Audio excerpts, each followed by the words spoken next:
This is Join Us in France, episode 448. 448. Bonjour, I'm Annie Sargent, and Join Us in France is the podcast where we talk about France.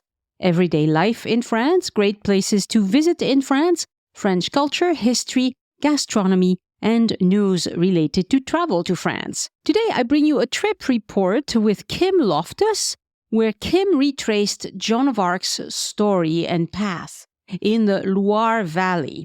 She didn't only go to Joan of Arc sites. There are so many wonderful things to visit in the Loire Valley that it would be a shame to visit yourself in that way, but they made sure to include places where Joan left her trace.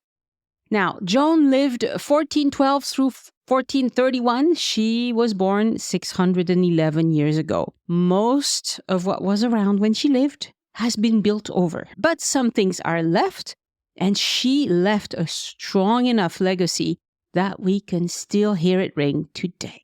For the magazine part of the podcast, after the interview today, I'll discuss why, when you visit Paris in high season, so that's June through September, no matter how well you plan your trip, and I know you wouldn't hear the sound of my voice right now if you weren't someone who plans a trip to France carefully, well, you may not get into all the venues you wanted to. Today, I'll talk specifically about the catacombs and the Eiffel Tower, where demand is so high that it's frankly overwhelming. I'll discuss some of the things that you can do if your plans for these places fall through. This podcast is supported by donors and listeners who buy my tours and services, including my itinerary consult service and my GPS self-guided tours of Paris on the VoiceMap app. And you can browse all of that at my boutique, joinusinfrance.com/boutique. And if you just want to read details about the tours and read reviews, go to joinusinfrance.com/Annie Tours.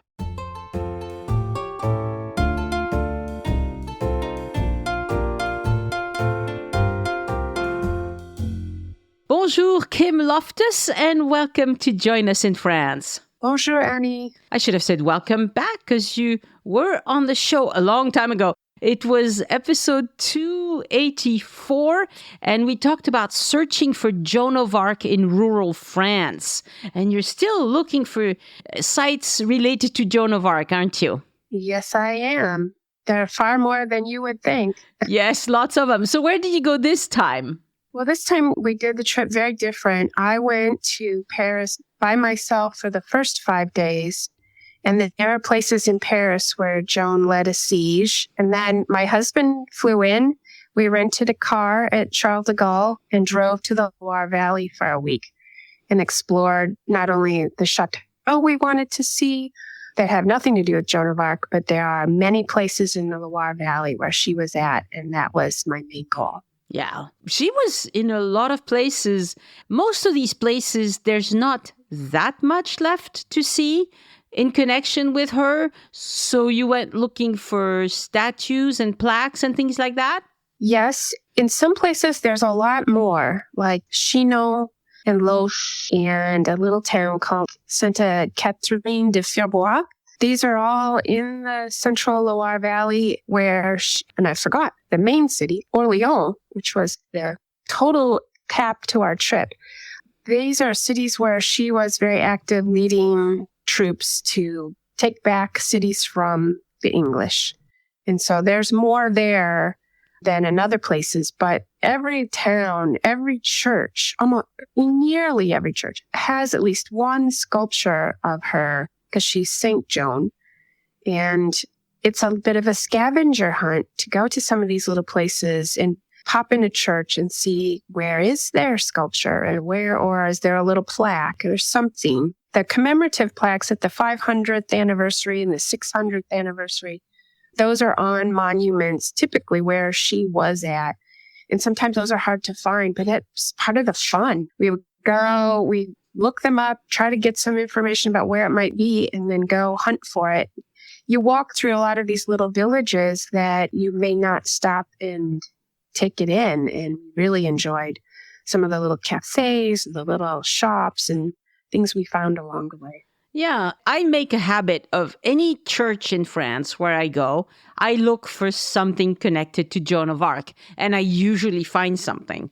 It's very unusual for a church to not have a statue or a painting or something that has to do with Joan of Arc. And that's even in the south of France, where she really didn't spend any time, as far as we know, but her memory is still very much alive. And one of these days, Elise and I will have to do an episode about the 100-Year War and Joan of Arc, just something to try and make sense of this whole complicated history that's pretty difficult to unravel unless you really dig into it. Right. The 100 Years' War is huge for France. It was your civil war. Yes, in a way. I mean, it was on the heel of some very difficult time. We had a king that didn't have any heirs, and we had a lot of Bourguignons who were very eager beaver, and it created a lot of trouble. But we'll have to leave that for another episode because it's huge. Let's talk about some of the places. How did you get ready for this trip? I mean, we did do an itinerary review together, so we talked on the phone, and I did some research and stuff. And then you made some choices. So what did you choose?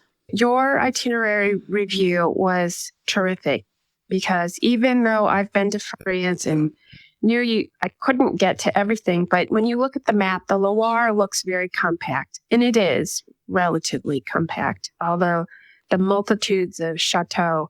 So I gave you a list of all the places we would love to go. And your conversation and review really made us realize we have to prioritize. And that's where having passion for finding Joan of Arc in France really helped because we could prioritize them and still had room. If we passed along something that looked interesting, we still had time to stop and check it out. Mm-hmm. But you could do that with any number of interests, like the women who had chateau or they were built for women is one of the key things I saw in the trip we took. I mean, you could pick any theme, like any of the artists or the architects themselves. So there's lots of different ways you could prioritize that list and make your trip enjoyable. Yeah, and since we did that itinerary review, I've written many more things about the Loire, and I have found out that there's something for everyone in the Loire Valley. Okay, the biggest and the most famous is Chambord, okay? So you go there for that. And then Château de Loches, that's like the architectural jewel. It was rebuilt over several decades, and they kept some of the old parts. So you get to see the way the chateau evolved, it's magnificent. Cheverny is probably the best preserved. I mean, it's not as old as some of the other ones as well. Anyway, they all have something, right? They have something that's special about them. The thing is, there's 100 plus chateaux in the Loire. So it's really hard. And you saw some that were a little bit, you saw some that where I haven't been yet. So that's really cool that you went looking. Why don't you tell us more about these chateaux that you visited and what you saw there? Okay. So one of the really important places, chateau that I wanted to visit was Chinon. There's a great story about how Joan of Arc was introduced to the prince who was intended to be king. He became Charles VII. So the story goes that she was led into this room of multitudes of nobles, and she had to pick out who the prince was. In French, it's the Dauphin. And so there's this whole story about how she identified him because she was being inspired by Sainte-Catherine and others, and were told which one he was. And she went up to him and said, "I have a secret for you, and I'm going to lead you to become crowned king." It was really important to see that place. And there's a lot of damage to it, but it's beautiful. Chinon, it looks like the village itself would have been a great place to stay for a few days because there's wineries there and lots of restaurants seems like there was a lot of food and winery kind of themed things to do there. Mm-hmm. And it's along, of course, the river, which I don't remember which one, but it's up on a hill, and they have recreated, a couple of places we went use histopads. Right. it's like an iPad, but they have, through video or other technology, you take these into the rooms and it shows you what the room would have looked like. Yes. In its heyday. Yes. Those are really cool. Yes. Yes. So Chinon is on the Vienne River, and histopads are fantastic. So usually they will have somewhere, when they give you a histopad, for the most part, they will have somewhere in the room that you need to point your histopad to, and it will then reveal, kind of, it overlaps how it looked like long ago, but it's digital recreation. But it's really fun to have the digital recreation of what it looked like long ago and see it in context of the room. It's really fun and really easy. I mean, even children can use these things. It's really fun. And a lot of places do that. Yep. And it's like a 360. So you can go all the way around the room, look up at the ceiling, down at the floor. It recreates the entire space that you're in from hundreds of years ago. And some of these have changed a lot because they were from 400 or 500 years ago. And it really helps you. You think you know what it may have looked like, but these really recreate it for you. We did these in two places, at Chinon and Château de Loches. That was the other one. So about Chinon, it's not a very big town. You were there in May 2022. Was there much of a nightlife, places to go eat at night and things like that? Well, we didn't stay there. That's what I'm saying. It would be an ideal place, it seemed, for several days. We arrived and had lunch at a little roadside cafe and then went on the tour, which is a self-guided tour with the histopads. And we stayed in a B&B within an hour away called Sans Souci. Sans Souci, yeah. Yes, it was lovely. And it was actually in your Join Us in France group that I had posted some questions. That was another way I prepared for the trip, is I'd post questions and people would share all their wonderful info. Yeah. And Matthew or James, the owners of that B&B, replied, and I think I was asking about what would be more centrally located. And they said, hey, if you're interested, we have a B&B in Luzille, Luzille. Okay. And it is out in it's in the country, but it was an idyllic place. And they are incredibly hospitable and they want to help you find your way to everything. And one of them, Matthew, I think, has an interest in Joan of Arc. So they've been to some of the places. So it was fun to go and tell them what we found each day. Yeah. So this town is a little bit, I mean, I would call it's kind of to the west of most of the Loire Valley chateaus. I mean, Blois, Chambord are much further to the east.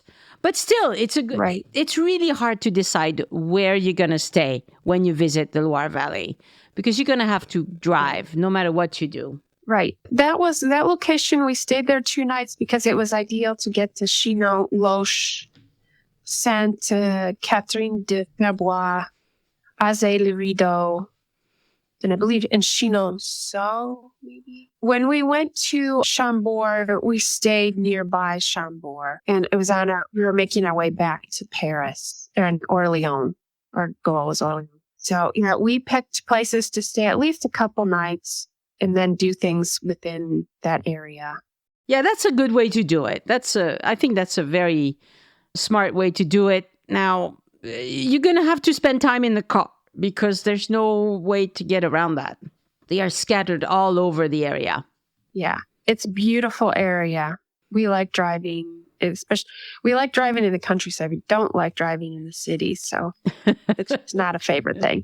Yes. Out in these little villages and stuff, those are fun. Yes. Okay, then you started talking about Loches, and then we got back to Chinon, but tell us about Loches a little bit. Loches was a surprise. I knew I wanted to go there because Joan had went there to petition for more forces before she led the siege in the Loire Valley.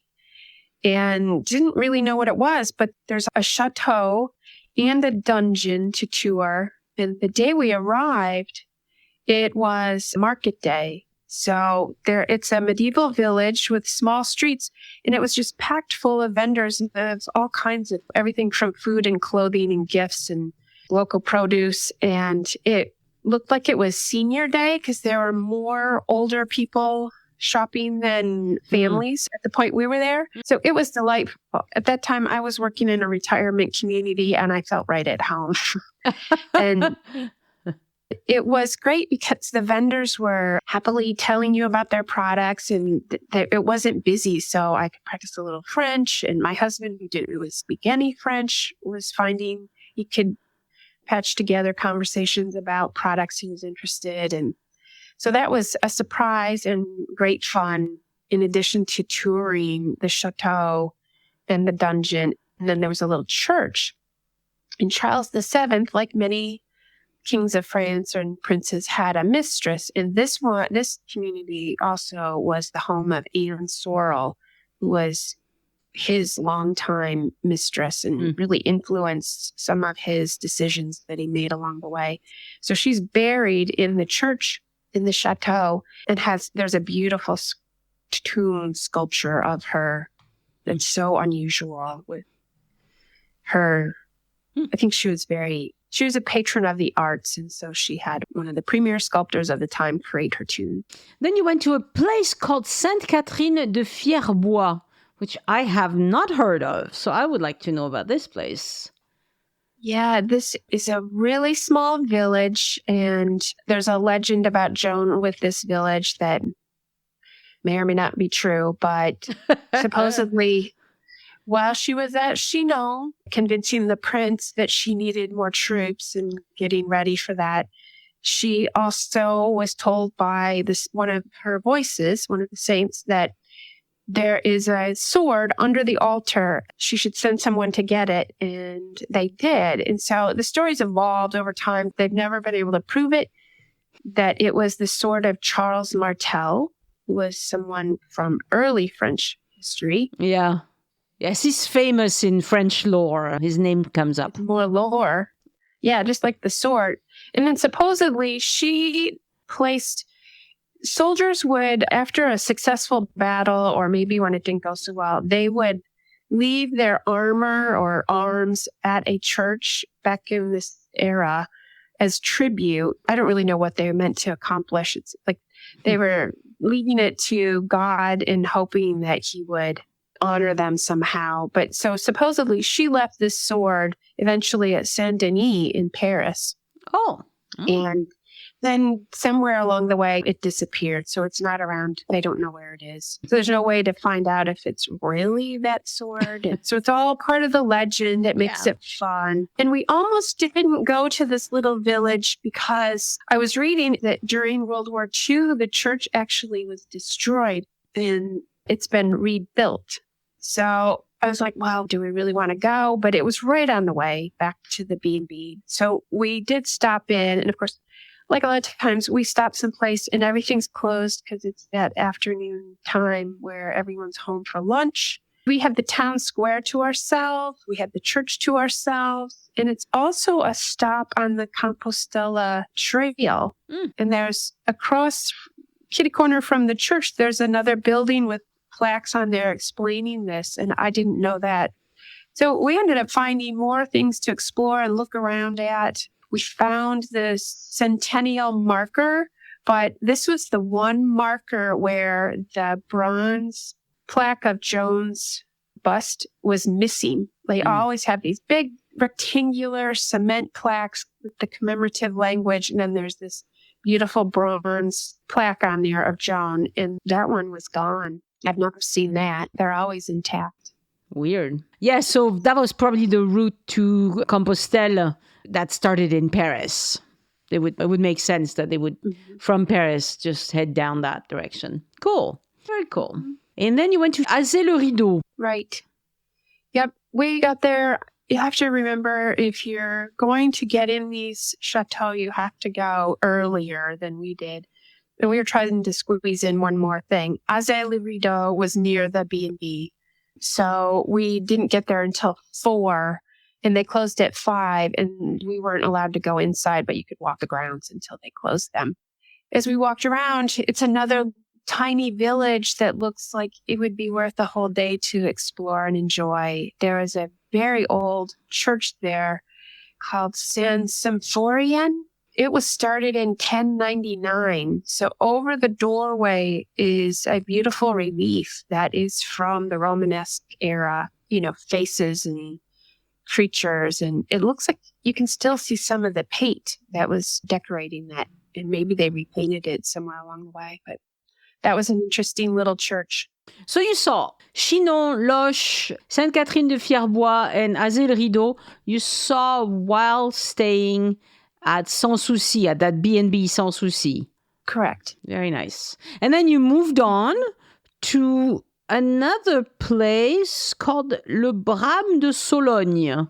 Right. We booked that because I knew it was not far from Chambord, but I didn't realize how close to Chambord it even was. It was ideal location. It's another little town along the Loire River, and it's also not far from Chinon. We stayed there. We got there, stayed overnight, and then spent most of the next day at Chambord before moving on. We asked the hotel to recommend a restaurant, and that was one of our most delightful local restaurants. The little village is called Toury, Thoury, and the restaurant we ate at was La Salamandre. They didn't speak any English, and so it was great to practice, and my husband had some local beer that he hadn't seen, which he enjoyed trying new things. He had an artisan ale, 1515, and he said it was chocolatey, which was very different. Wow, cool. When you're staying somewhere at a B&B, it's always worth asking the hosts where they think you might eat, because they've probably tried a few places, and they've probably made recommendations to lots of people and have heard back. So it's a good bet to ask them. And yes, in these kinds of places in France, perhaps they won't speak English, but that's fine, right? Right. Yeah. We had some restaurants we looked up and we asked the desk about them. And they were like, they're not open. And she actually called and made a reservation for us. And what we found helps us is if we go early, like early, soon after they open. Yeah. We're one of the first seatings because we're going to need a little help figuring out maybe what we need. And they're not as busy yet. So they're more patient with us. So I think that's ideal to eat early. And not everybody likes to do that, but it works for us. Mm-hmm. Before I forget, the other thing, it started in this little town along the river, Neuilly-sur-Loire. We found along the Loire in many of these villages were what we would call a food truck at a place by the river. And they would have, this place they were made out of pallets. So there was outdoor seating and you ordered your drink and maybe a little snack and you sat watching the river go by. And we were surrounded by locals and they had their dogs and their children. And it was just a beautiful late afternoon, and we enjoyed listening to their conversations and laughter and watching kids play with the dog. That's cool. So we started looking for these. You often have little kind of, I don't know what to call them. They're not a restaurant. They're a kind of semi-permanent thing on the side of the road. It's what in the U.S., we have a lot of food trucks, but these don't really move. They seem to be there for the season. And they really only sell beer and wine and maybe some little snack like nuts or I'm trying to think what we ate. Maybe some bread and cheese, but very simple. If they have food at all, it's going to be something like we have a tiny little chalet in the town next to ours. And it's a permanent chalet. It's been there for years. And they just do pizza.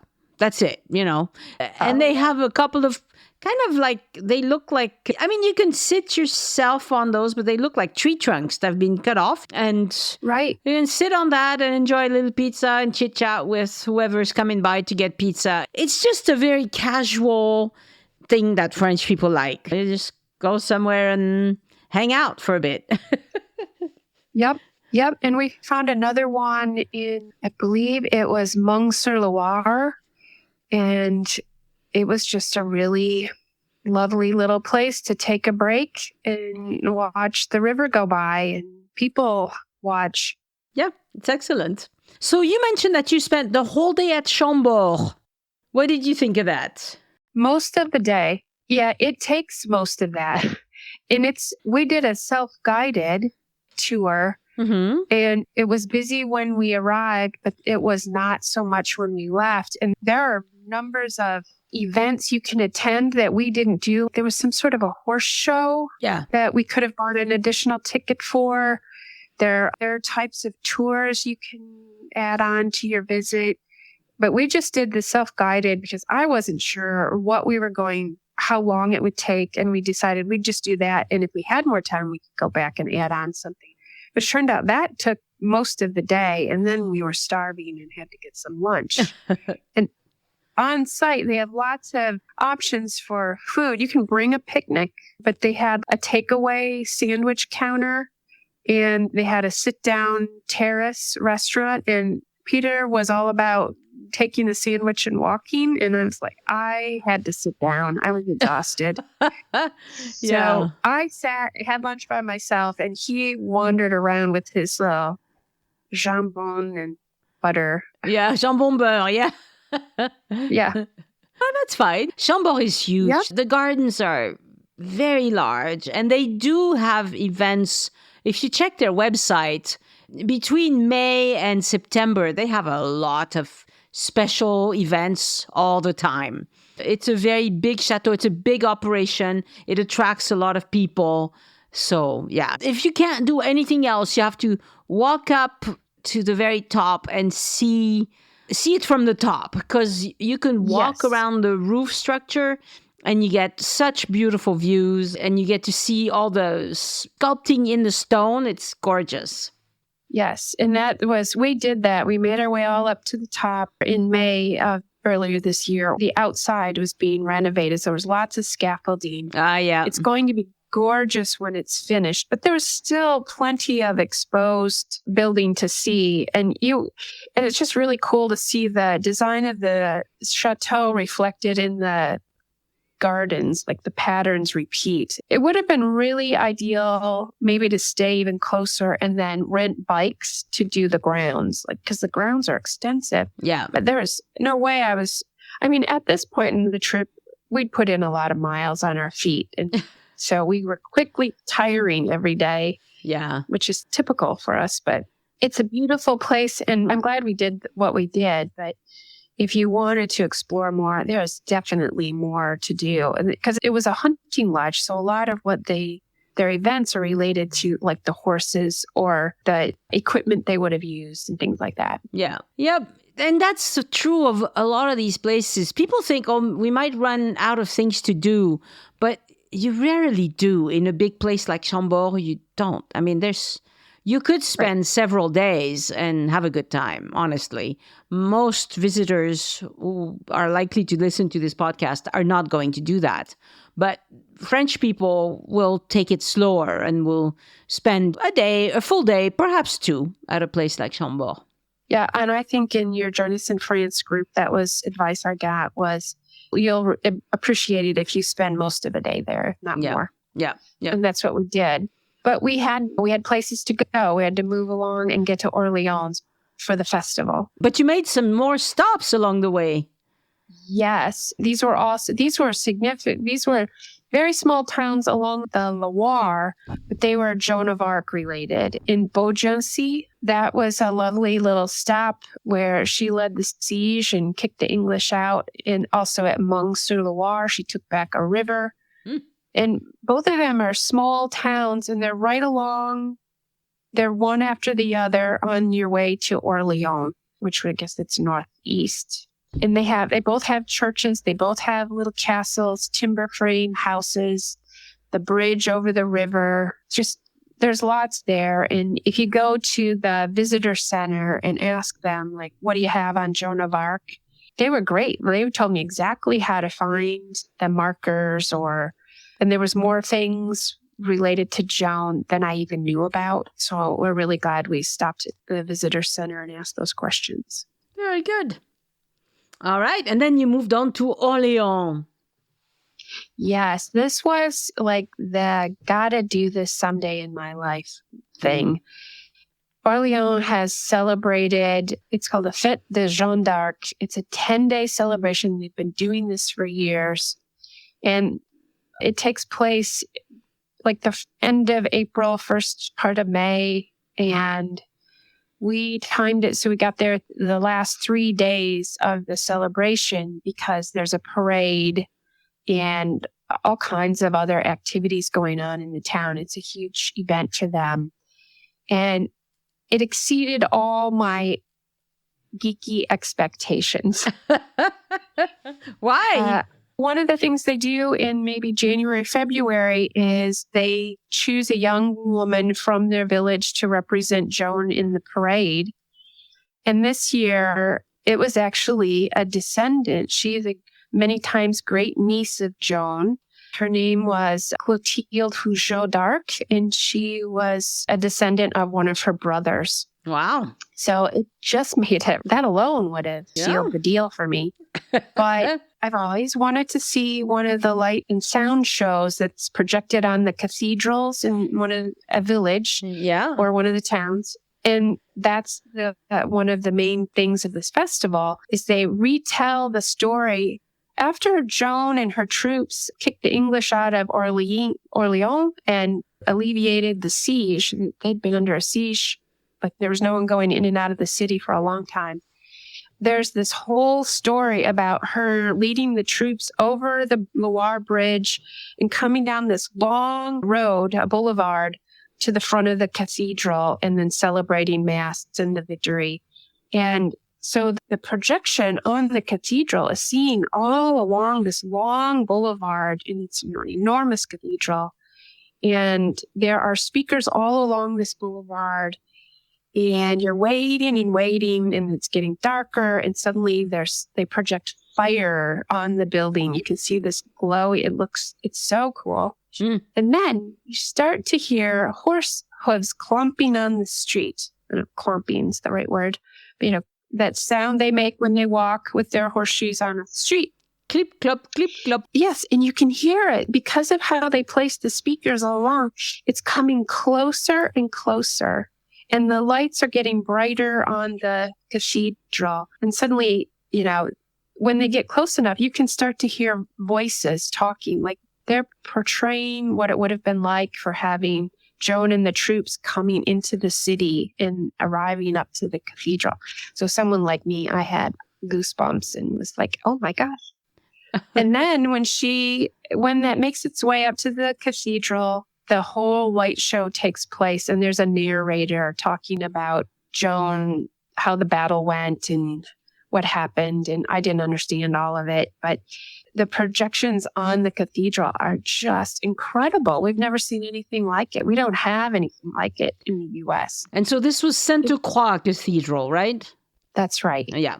The cathedral itself, we've explored that during the day. There's a chapel to Joan, and there were numerous events in there over the 3 days that we were there celebrating this lifting of the siege. And there are standards for all of the leaders, the soldier family leaders in the cathedral. So there's a banner for Joan's family. Once the prince was crowned king, he ennobled Joan's family, and that's why they're called D''Arch. Right. Their nobility name. So that they have their little thing there. And the church itself is massive and beautiful, and it's all dressed up for this festival because there's lots of events in there. So you liked Orléans? We did. We enjoyed it. And we stayed in a lovely little hotel, Hotel d'Abbaye. De l'Abeille. Yes. And so they have little bees there in the hotel, but it's a local owned small boutique hotel, ideal location. And they have all kinds of Joan of Arc sculptures and artwork on the walls. So of course I loved it. And they had a delicious breakfast, and their staff was great. It's all antiques, like not only Joan of Arc decorations, but it's a really cool little French hotel. Nice. And your husband rented a bike and did a bike ride along the Loire. Yes. So he does a lot of biking here at home, and we always watch the Tour de France and enjoy all that. When he saw there were several bike rentals in Orléans, and there's this beautiful path along the river, he's like, I've got to do that.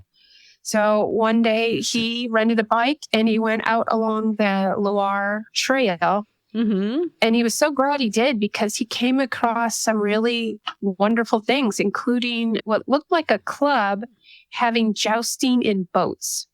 And he just said it was so delightful. It was like there were 3 or 4 people in a boat and they were jousting. They would come at each other, and it all looked like it was for fun. It was all for fun, but they must have had something on them, so he knew they were teams, like they had colors or something. But he filmed it a little bit and showed me later, and I thought, I never came across anything about that, so I'm glad he did. And yeah, so the place that's famous for doing jousting on boats is Sète. Every summer, this is on the Mediterranean. Every summer they put on it's a big show. Lots and lots of people come to watch it, and they joust, and of course the idea is to have the other person fall into the water, and it's fun. Yeah, he said it was funny and everyone was enjoying it. It was a beautiful day. But he also noticed there were a lot of bikers who were all set they had camping gear on their bikes. And then we looked it up. You can ride your bike from place to place, and there's camping sites. And he was very impressed with the trail and the beauty of it right along the river. That's great. Yeah, the riding bikes along the river, the Loire River, is a favorite for a lot of people. So that's really good to know. That's good to know. And then you mentioned a restaurant, a halal restaurant, L'Assiette Gourmande. Right. It was not far from the hotel, and it was our last night in Orléans. And so we picked this place, and again, we went early, and they didn't speak any English, and they were very helpful. And then my chicken and mushroom dish was excellent. I still think about it.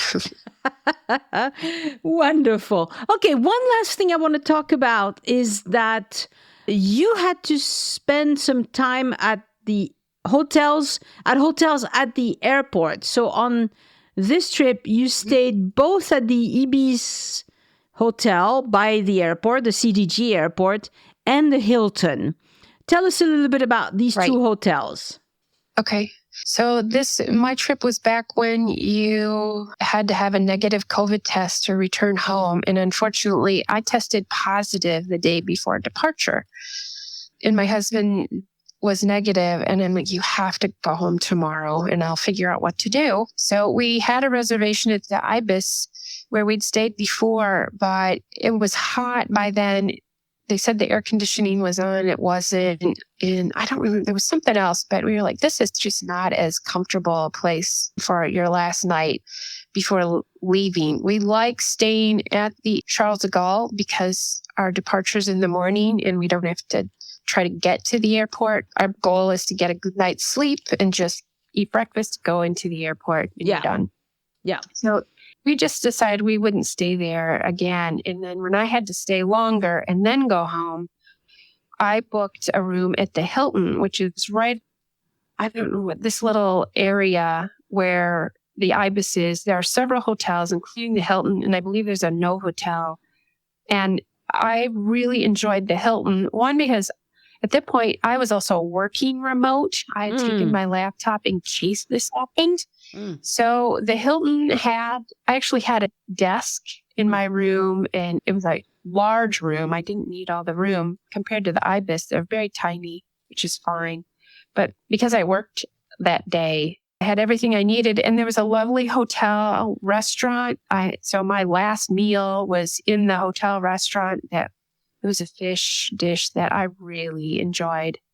I would recommend staying at the Hilton instead of Ibis, unless things change. Yeah. Well, you never know, but yeah, I mean, Ibis is pretty basic. And if it's just one night, okay, whatever. But if you're going to stay a couple of nights, so how long did you have to stay at the Hilton before you could fly home? Well, so when Peter flew home, I actually took a cab back into Paris because at the beginning of the trip, I'd stayed in the 8th arrondissement and I really liked that area. And because I knew I was going to work remote, kind of keep to myself until I tested negative, I got a hotel a block away from where I stayed in the 8th. And I stayed there until the night before departure. I stayed at the Hilton. So we just stayed at the airport one night. Yeah. No, very good. That's excellent. Wow, what a trip you had. And this was all like May 2022. So I know it feels like COVID was a lifetime ago, but it wasn't that long ago. Just 6 months ago. A week or two after I got home, they changed the requirements. So I was right at the tail end of that. Yeah. And FYI, there are no more COVID rules, anything in France. Nothing. People, every now and then somebody emails me and says, so do I need to get this or that related to COVID? I'm like, no, nothing. Not a thing. Do what you want. At this point, most of us are vaccinated. Even if we test positive, it's not a big deal. So life goes on. Thank goodness. The one thing I would say is, even after COVID, if you're ill and you need help figuring out what you might take, like the pharmacies were so helpful. And I was so embarrassed to go in and say, hey, I'm testing positive for COVID. I need ibuprofen or whatever. Yeah. I just was so afraid they were going to cart me off to jail somewhere. But they were all very gracious and very helpful and sympathetic. No, they don't cart you off to jail for having COVID because they see about 100 people a day that have COVID. Today, even still, like people still test positive and then they go to the pharmacy and they're like, oh, give me something for the headache. Anyway. Yep. Kim, it was lovely talking to you. Thank you so much. And well, I'm going to meet you for real at the boot camp. So I look forward to that. That's going to be great. That is going to be fantastic. May will be here sooner than I can imagine. Very soon. And I just placed an order for a sound system, one of the tour guide sound systems where you put something on your ear and you listen so that Elise doesn't have to scream. So we'll have that. It should arrive in the next few days and then I'm going to have to test it. I'm going to have to find some unsuspecting tourists and say, okay, let's test this. You put this on and I'm going to talk to you. Yeah, that's great. All right, Kim, thank you very much and have a wonderful time until we meet in May. Merci, Annie. Au revoir. Au revoir.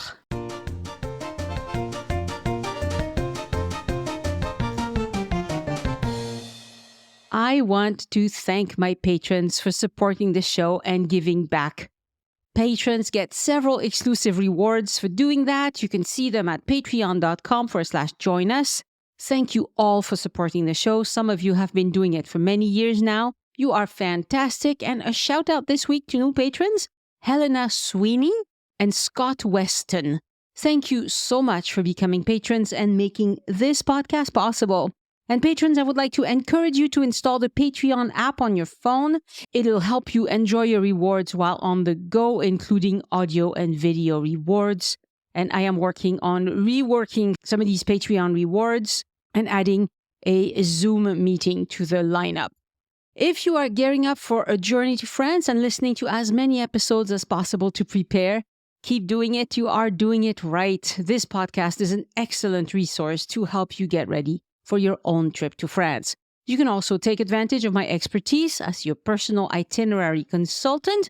To get started, simply follow these steps. Number 1, purchase the service at joinusinfrance.com/boutique. Number 2, complete a questionnaire to share your travel ideas and preferences. Number 3, schedule a phone appointment during which we'll discuss your plans for about an hour.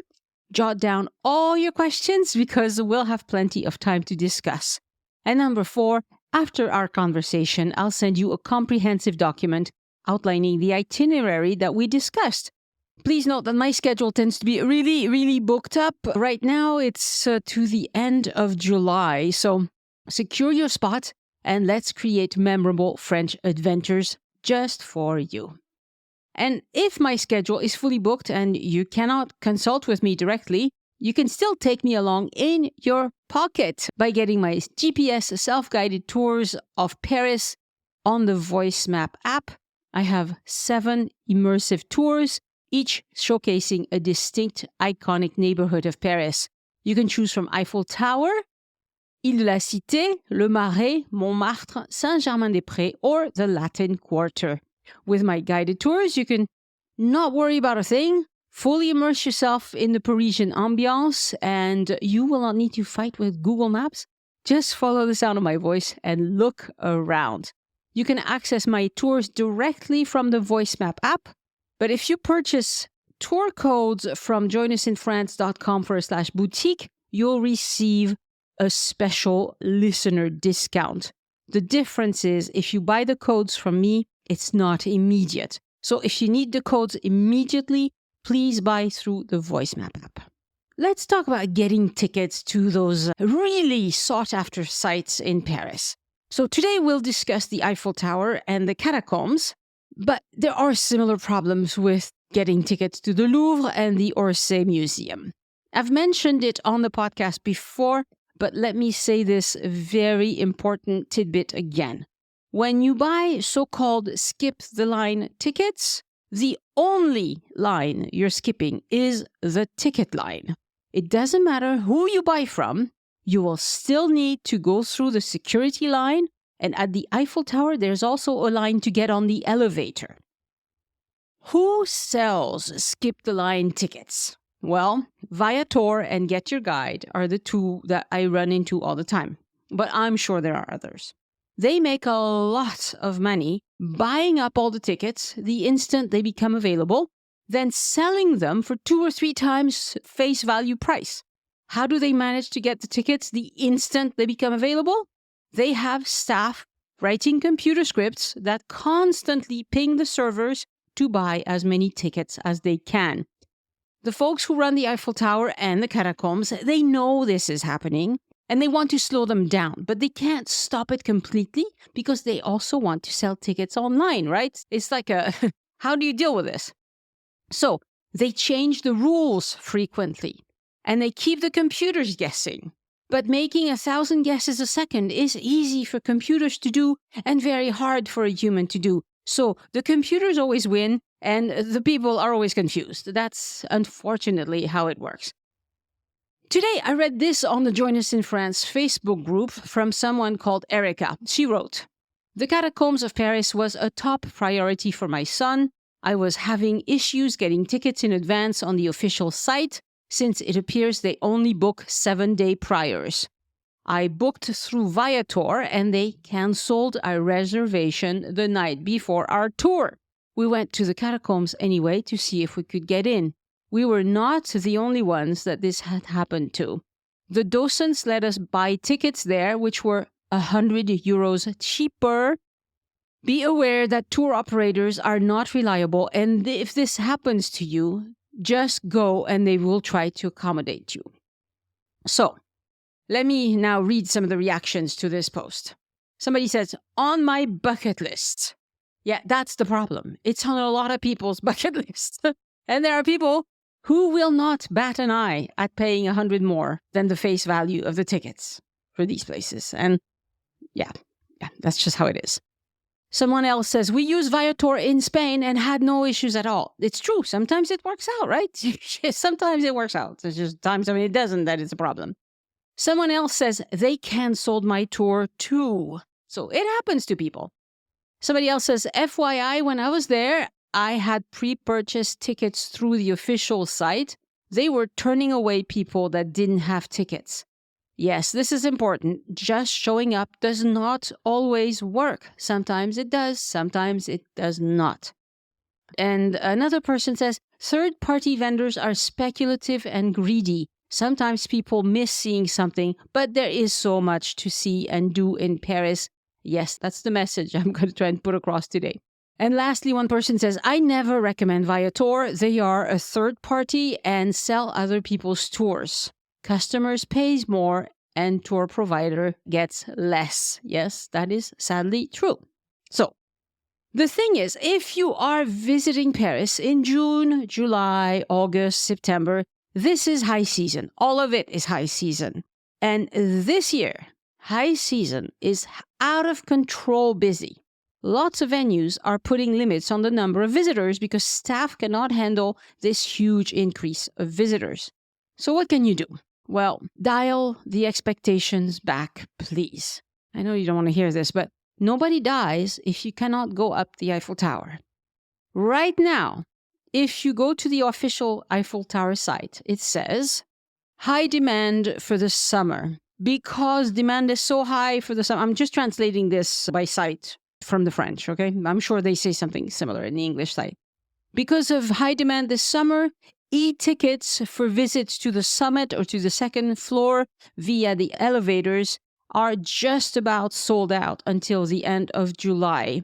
E-tickets to get to the second floor through the stairs are sold J-14. So when you see that J-14, it's jour -14, which means day minus 14 days.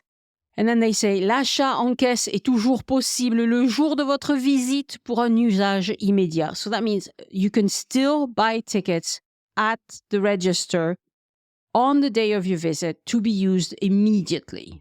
So they don't want you to show up and say, I want a ticket for tomorrow. They will not sell you that. But if you are there and you stood in line, they will probably sell you a ticket for that day. So perhaps you can stand in line and get tickets. Perhaps you'll decide that it's not worth it and move on. It's up to you to decide. But this business of J-14 is really important. Every site in Paris does this anymore.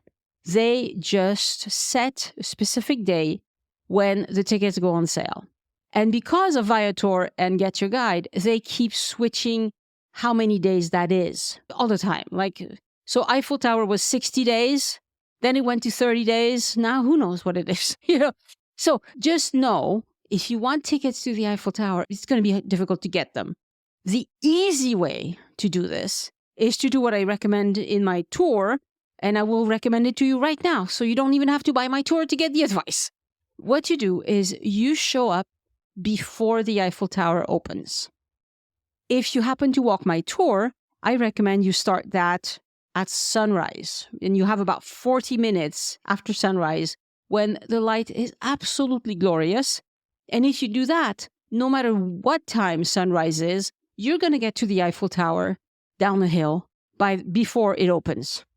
Then when you get there, you will see a line, and it's going to say, line for people who have a ticket, line for people who don't have a ticket, line for people who are going to the restaurant, line for people who, have a headache. It doesn't matter. It all goes to the same security booth. All of them. So just stand in the shortest line, okay? It doesn't matter. Then once you pass security, you're underneath the secured area of the Eiffel Tower and you can see the ticket line.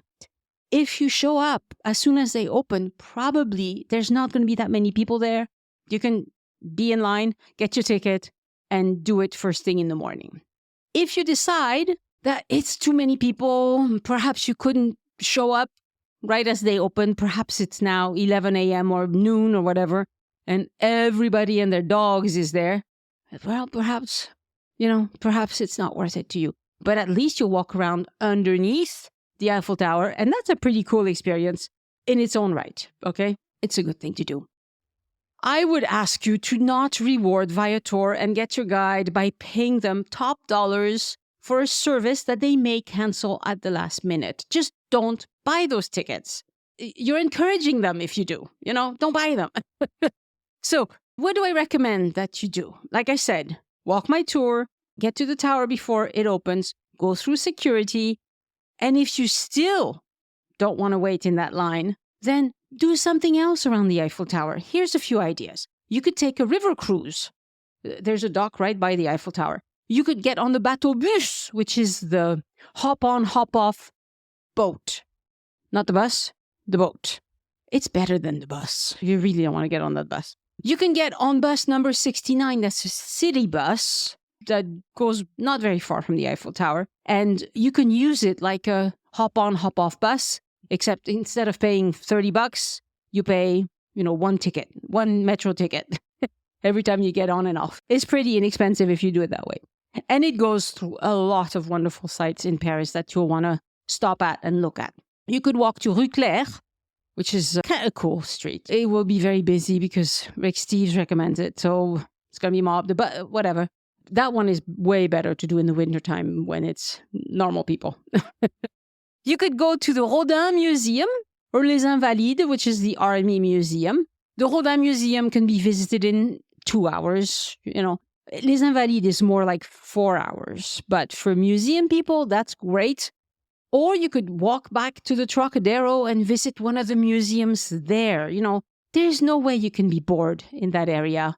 And there's many other things. I didn't list everything. I just gave you a few. Okay, there's many more.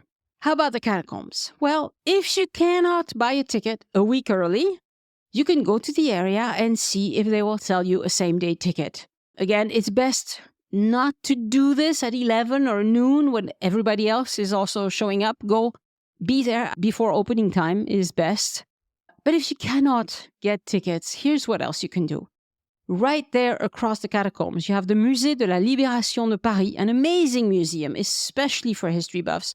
But kids will also like going down to the bunker. You also have Rue Daguerre, a really cool food shopping street, just as cool as Rue Claire, but not as many visitors. A few, but not as many. There's the Montparnasse cemetery, just as cool as Père Lachaise, not as famous, but it's really, really cool. And lots of people are buried there too. Lots of famous people are buried there too. You could have a meal at La Coupole. It's a big restaurant. Reservations are not usually necessary. La Fondation Cartier is nearby as well. You could visit that. Normally, I would recommend that you go up the Tour Montparnasse to enjoy the view from the top, but access to the terrace is closed right now because the owner of the building and the tour operator, they're suing one another. It may not be resolved for some time. But even without the Tour Montparnasse, there is so much to do around the catacombs. So don't sweat it. There's a lot to do in Paris. Don't let a minor issue with not being able to get a ticket ruin your vacation. Roll with the flow and take the opportunity to explore new places that are not as famous, but just as wonderful. And of course, consider visiting places in France other than Paris. That's pretty obvious. But lots of people don't. They just think Paris is it. You go to Paris, the end. Well, in Paris right now, half of the world is there. It's pretty hard. So consider going somewhere else. And we've had lots of podcast episodes about cool things you can do outside of Paris. My thanks to podcast editors Anne and Christian Conovan, who produced the transcripts. These are wonderful resources that allow you to easily locate the episode where we discuss places that are of interest to you. Next week on the podcast, an episode with Elise Riven about the Aude department, number 11. So you can hear about one of these wonderful places in France where they never turn away visitors, not even in high season. I think you will enjoy it. Thank you for listening, and I hope you join me next time so we can look around France together. Au revoir. The Join Us in France travel podcast is written, hosted, and produced by Annie Sargent and copyright 2023 by Addicted to France. It is released under a Creative Commons Attribution, Non-Commercial, No Derivatives license.